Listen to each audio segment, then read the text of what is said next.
Hi, my name is Chuck, and this is our carport.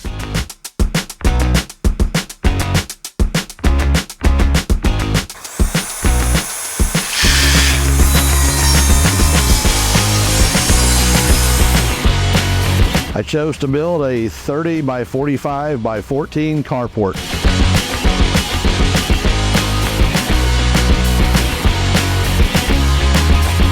So this is my carport, and it will house that 4-travel 40-footer. And this is actually the 170 mile an hour. I mean, I did the upcharge for that. So they've got the anchor bolts in. You know, concrete slabs are not completely flat, obviously, right? If these guys, what they do is they have the flexibility to raise it up, right? So everything is now level.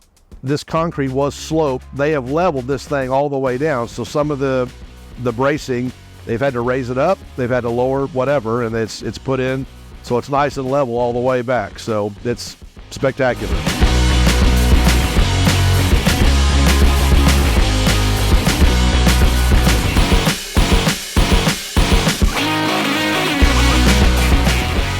What we did also is we had these 3-foot panels on each side of the wall, and then of course the gable ends, we had those closed in, but the RV is about 12.5 feet tall basically, and so it should give us plenty of room.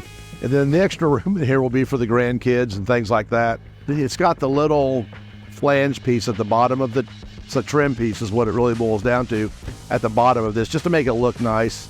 So I added that. And then also the insulation underneath here, it's got that bubble insulation type stuff as well.